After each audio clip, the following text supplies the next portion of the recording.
Assalamualaikum warahmatullahi wabarakatuh. Bertemu lagi dengan channel Sosiologi 79. Kita akan melanjutkan pembahasan tentang biografi dan pemikiran tokoh sosiologi. Setelah sebelumnya kita sudah membahas 3 tokoh sosiologi sebelumnya, yaitu Auguste Comte, Emile Durkheim, kemudian Karl Marx.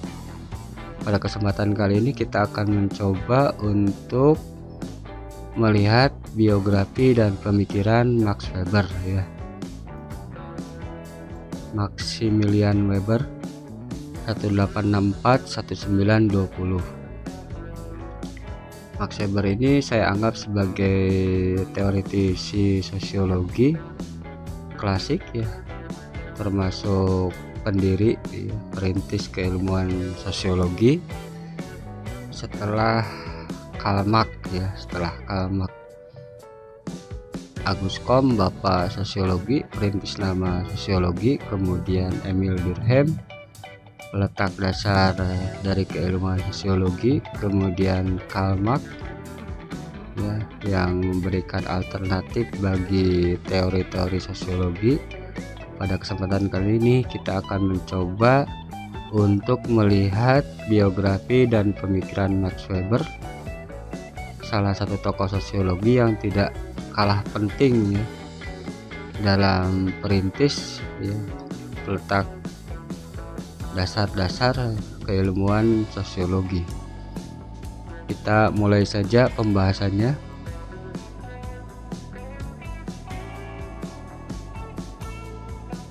Paparan tentang Max Weber ini akan saya bagi menjadi 2 bagian, ya, karena kita akan mencoba untuk melihat konsep-konsep penting atau pemikiran-pemikiran atau gagasan-gagasan penting dari Max Weber, meskipun tidak semuanya kita bahas. Pada kesempatan kali ini saya akan mencoba untuk memaparkan pokok-pokok pikiran atau gagasan-gagasan yang saya anggap cukup urgen, ya, cukup penting untuk kita pahami dari pemikiran sosok Max Weber. Pada bagian yang pertama kita akan mencoba melihat biografi Max Weber, kemudian konsep Max Weber tentang tipe-tipe ideal, konsep Max Weber tentang tindakan sosial atau kita sebut teori tindakan sosial. Itu bagian yang pertama. Pada bagian yang kedua kita akan mencoba untuk memahami tipe-tipe rasionalitas yang dikemukakan oleh Max Weber, kemudian konsep kelas, status, dan partai, dan yang terakhir masterpiece yang sangat terkenal dari sosok Max Weber, ya, yang mencerminkan juga pergulatan, ya, pemikiran atau pergulatan batin kehidupan dari Max Weber, yaitu tentang etika Protestan dan semangat kapitalisme. Kita mulai saja pembahasannya. Kita akan masuki bagian yang pertama tentang biografi Max Weber, kemudian konsep tipe-tipe ideal Max Weber, dan teori tindakan sosial dari Max Weber. Biografi Max Weber. Max Weber lahir di Erfurt, Jerman 21 April 1864 dalam keluarga kelas menengah. Perbedaan-perbedaan penting di antara kedua orang tuanya mempunyai efek yang mendalam baik pada orientasi intelektual maupun perkembangan psikologisnya. Jadi pemikiran-pemikiran Max Weber ini tidak lepas dari pengalaman hidupnya, gitu, ya.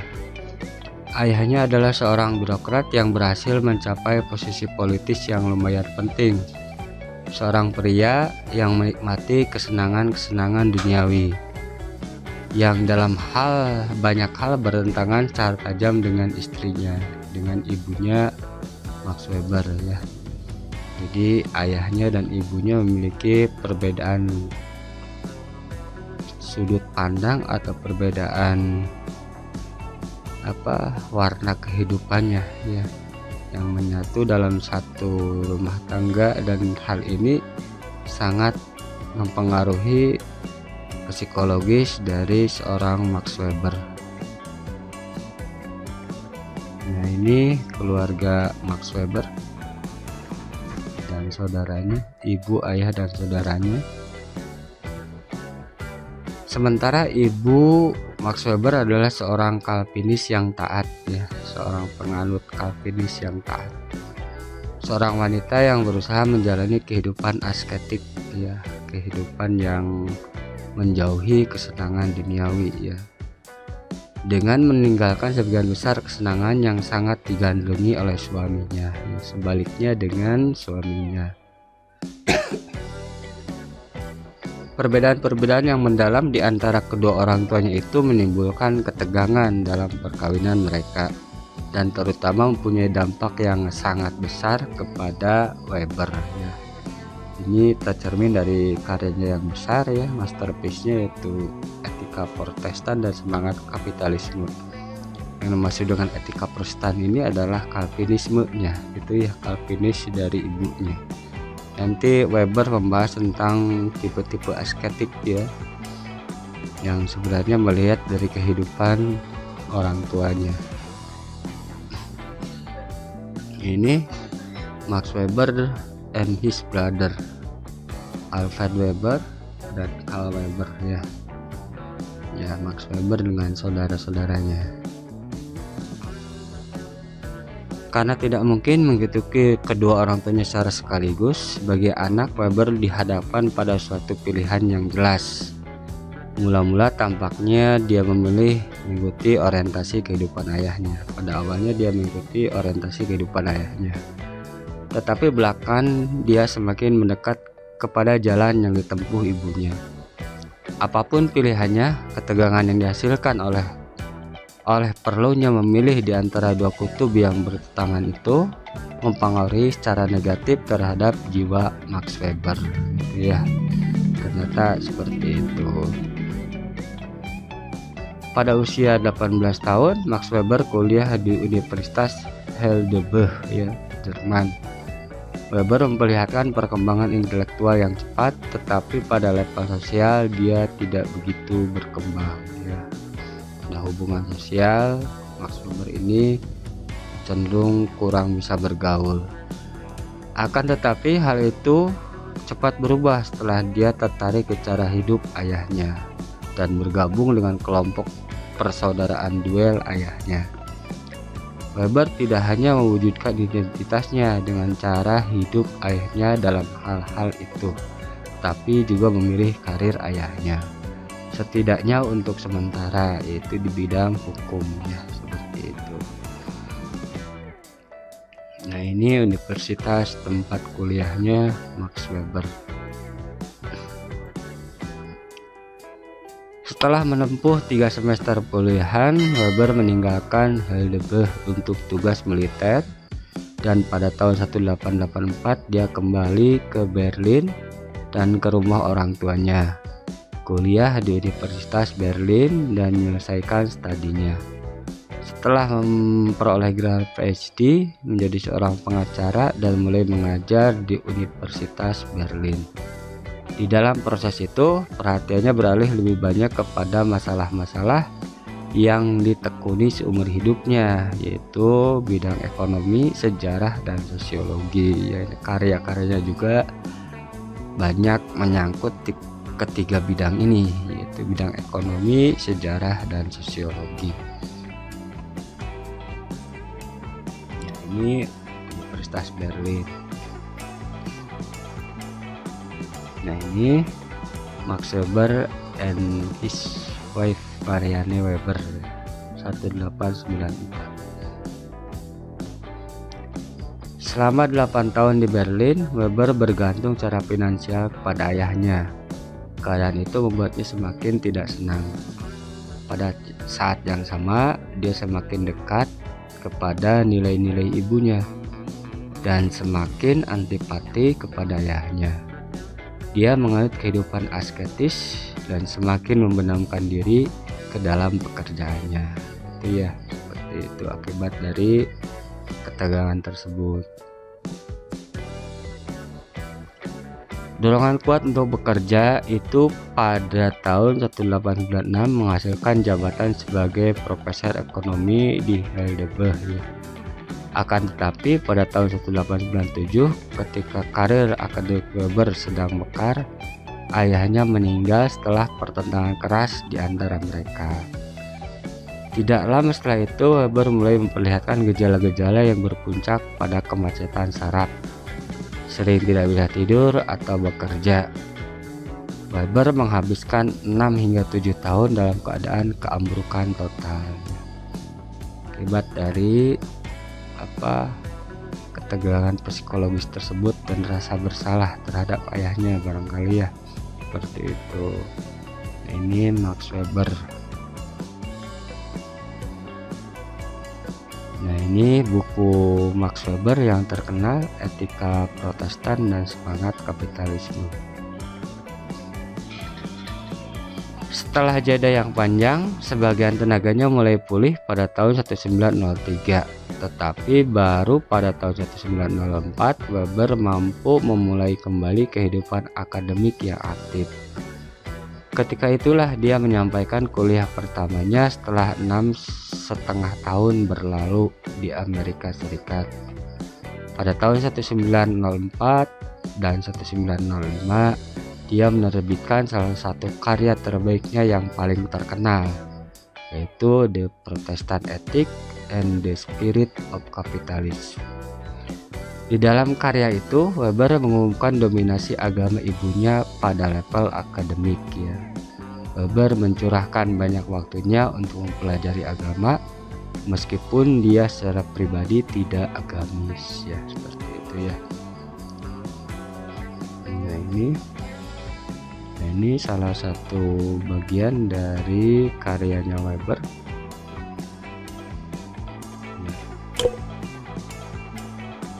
Sociology and Law Within Economy and Society. Meskipun dia terus didera oleh masalah-masalah psikologis, setelah 1904 Weber benar-benar menghasilkan salah satu karyanya yang terpenting. Weber menerbitkan studi-studinya atas agama-agama dunia dalam perspektif historis ya. Historis dunia, misalnya agama Cina, India, dan Judaisme kuno ya. Pada saat kematiannya 14 Juni 1920 dia sedang mengerjakan karyanya paling penting, yaitu Economy and Society ya, 1921 atau 1968. Meskipun buku itu diterbitkan dan berikutnya diterjemahkan ke dalam banyak bahasa, buku tersebut sebenarnya belum selesai gitu ya, Economy and Society, yang di dalamnya terdapat teori tentang tindakan sosial ya, Economic Society. Nah, ini Max Weber. Selain menghasilkan tulisan-tulisan yang sangat banyak dalam periode tersebut, Weber melaksanakan sejumlah kegiatan lain. Dia membantu mendirikan masyarakat sosiologis Jerman pada tahun 1910. Rumahnya menjadi pusat jajaran luas intelektual, termasuk para sosiolog seperti George Simmel, Robert Mitchell, dan saudaranya Alfred Weber, dan juga filsuf dan kritikus sastra George Lucas ya, seorang Marxis George Lucas ini. Selain itu, Max Weber aktif secara politis dan menulis esai-esai mengenai isu-isu pada masa itu. Ada suatu ketegangan di dalam kehidupan Weber, dan yang lebih penting lagi di dalam karyanya. Di antaranya pikiran birokratis yang diwakili oleh ayahnya, ya, konsep beliau tentang tipe-tipe ideal, di antaranya konsep birokrasi, dan religiusitas ibunya yang tergambar tercermin dalam karyanya tentang etika Protestan dan semangat kapitalisme. Ketegangan yang tidak terpecahkan itu meresapi Weber sebagaimana kehidupan pribadinya, seperti itu ya. Nah, ini Max Weber, kapitalisme, birokrasi, dan agama gitu ya. Jadi karya-karya Weber ini tidak lepas dari kehidupan pribadinya gitu ya. Sebenarnya birokrasi, agama, konsepnya tentang ekonomi, tentang kapitalisme, seperti itu biografi singkat dari Max Weber. Selanjutnya kita akan coba untuk melihat konsep Max Weber tentang tipe-tipe ideal ya. Konsep Max Weber yang pertama yang akan kita bahas adalah tentang tipe-tipe ideal. Ini asumsinya, suatu tipe ideal adalah konsep yang dibangun oleh seorang ilmuwan sosial. Jadi maksudnya dalam hal ini Weber menulis tipe ideal ini untuk membandingkannya dengan realitas gitu ya. Berdasarkan minat atau orientasi teoritisnya untuk menangkap ciri-ciri hakiki dari suatu fenomena sosial. Tipe-tipe ideal ini adalah peralatan heuristik yang bermanfaat dan sangat membantu dalam melakukan riset empiris dan dalam memahami aspek spesifik dunia sosial. Jadi untuk melihat semacam ketegangan ya, antara orientasi ideal dengan apa yang tentunya terjadi dalam kehidupan sosial, dalam kenyataan sosial, untuk kemudian ya tentunya diadakan perbaikan-perbaikan ya untuk mencapai apa yang disebut sebagai hal yang ideal tersebut gitu ya. Ini luar biasa sekali ya, fungsi dari tipe-tipe ideal. Fungsi tipe-tipe ideal ialah sebagai pembanding dengan realitas empiris untuk menetapkan perbedaan atau kemiripan realitas empiris, melukiskannya dengan konsep-konsep yang paling dapat dipahami dengan sangat jelas, dan untuk memahami serta menjelaskan realitas empiris secara kausal atau sebab akibat ya dari realitas sosial atau realitas kenyataan di lapangan. Seperti itu fungsi dari tipe ideal. Logis.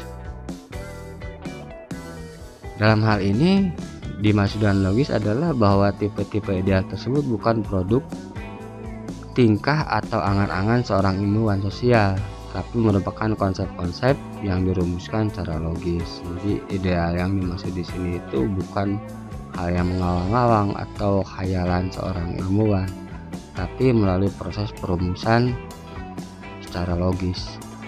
Tipe-tipe ideal ini menurut Weber diperoleh secara induktif dari dunia sosial, dunia nyata, sejarah sosial gitu. Jadi dengan membandingkan melalui sejarah ya, sejarah kehidupan masyarakat itu sendiri, bukan merupakan angan-angan atau khayalan seorang ilmuwan gitu ya, sehingga tidak bersifat utopis, tapi mendapatkan landasan empirisnya dalam melihat sejarah ya, dengan cara kita melihat sejarah dari kehidupan sosial gitu ya.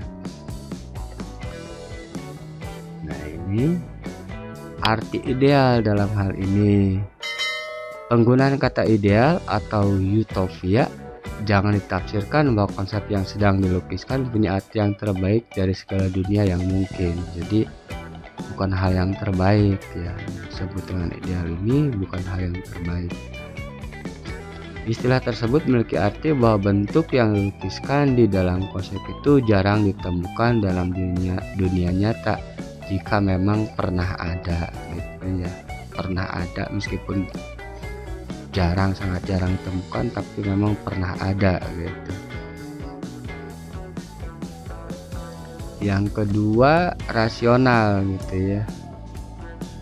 Tipe-tipe ideal harus masuk akal dalam dirinya sendiri, maka komponen-komponennya harus cocok dan harus membantu kita membuat dunia nyata menjadi masuk akal. Varietas dari tipe-tipe ideal ya.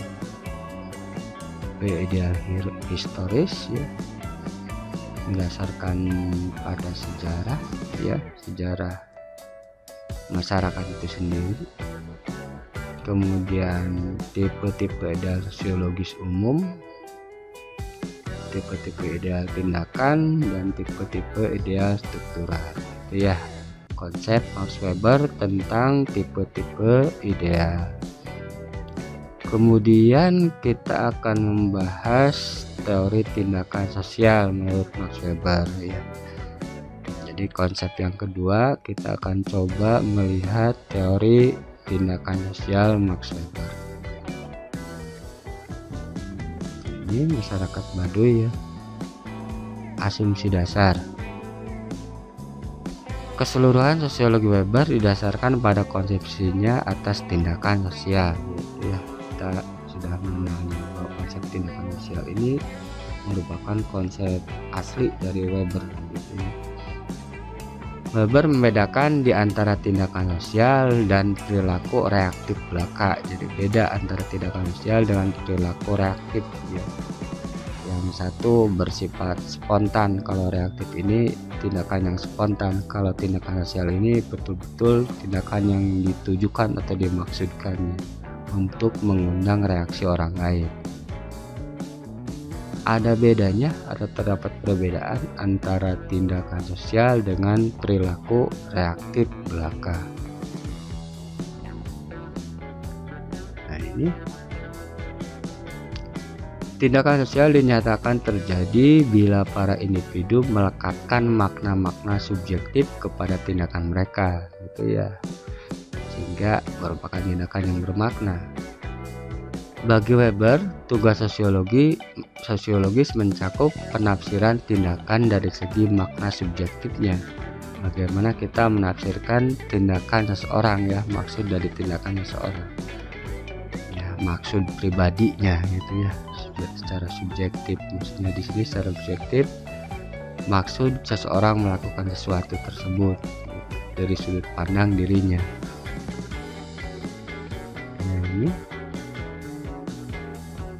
dalam teori tindakannya, Weber ingin berfokus pada individu, pola-pola dan regularitas tindakan, dan bukan pada kolektivitas. Jadi tindakan sosial ini lebih dimaksudkan Weber pada tindakan individu atau individual, bukan tindakan kolektif ya, bukan tindakan bersama-sama, tapi tindakan betul-betul perilaku atau tindakan seorang individu ya. Tipologi atau tipe dari tindakan sosial menurut Max Weber. Untuk menjelaskan makna tindakan, Weber memperkenalkan 4 tipe dasar tindakan ya, tindakan kita sebagai manusia. Ada 4 tipe tindakan menurut Weber. Yang pertama, rasionalitas alat atau tujuan. Apa ini maksud dengan tindakan sosial yang merupakan tipe rasionalitas alat atau tujuan Max Weber ya. Tindakan rasionalitas alat atau tujuan adalah tindakan yang ditentukan oleh pengharapan mengenai perilaku objek-objek di dalam lingkungan dan perilaku manusia lainnya. Pengharapan itu digunakan sebagai kondisi-kondisi atau alat-alat untuk pencapaian tujuan-tujuan seaktor sendiri yang dikejar dan diperhitungkan secara rasional gitu ya. Harapan-harapan, jadi tindakan berpamrih ya. Contohnya misalnya penjual di pasar ya, sikap ramah yang tunjukkan oleh seorang penjual sebenarnya merupakan keinginan agar barangnya tersebut dibeli gitu ya. Itu merupakan tipologi tindakan rasionalitas alat atau tujuan gitu ya. Jadi memang tujuannya supaya laku seperti itu, yang dikejar dan diperhitungkan secara rasional. Untung rugi ya, tindakan seperti ini mencakup atau memperhitungkan pertimbangan untung rugi. Kemudian yang kedua, tindakan rasionalitas nilai ya. Kalau yang tadi perhitungan ekonomis ya, untung rugi. Kalau rasionalitas nilai ini tindakan yang memperhitungkan nilai-nilai baik buruk di dalam masyarakat gitu ya, penilaian masyarakat.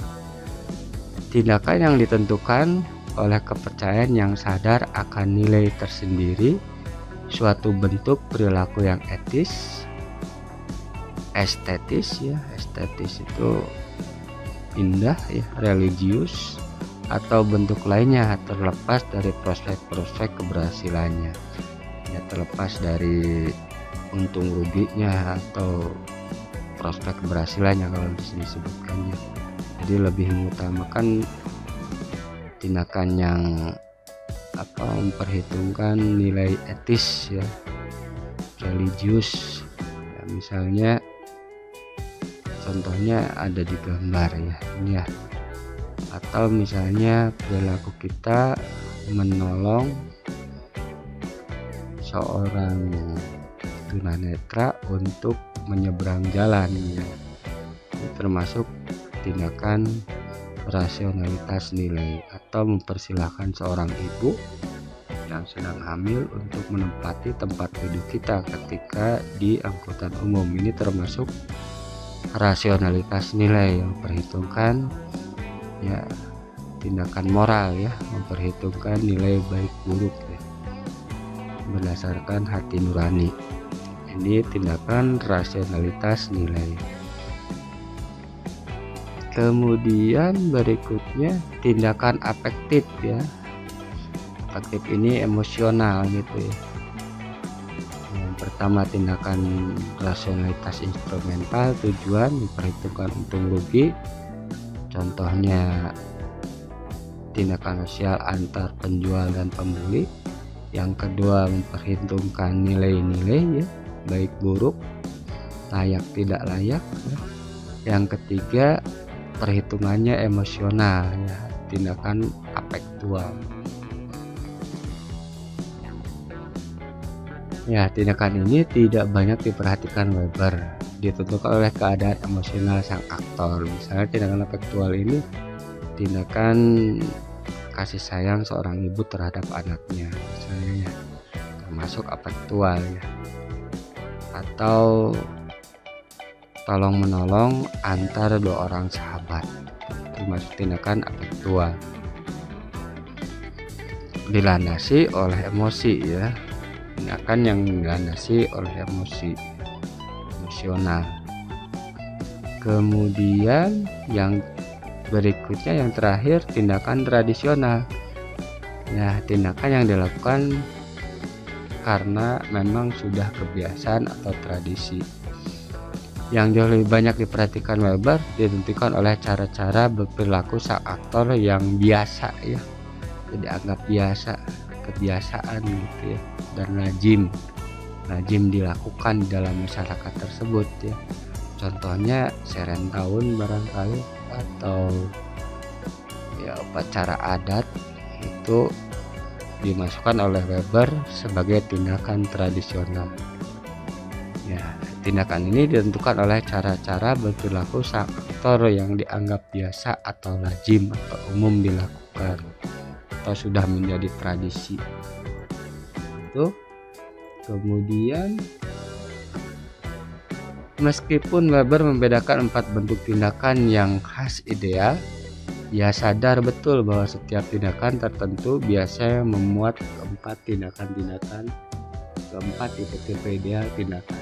Artinya bisa jadi ya tidak bisa dipisahkan, bisa jadi salah satu tindakan dalam kondisi tertentu memuat 4 tipe tindakan tersebut gitu ya.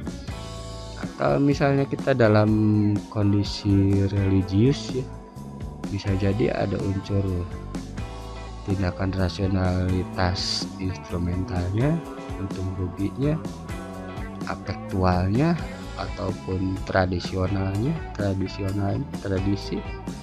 ataupun rasionalitas nilainya.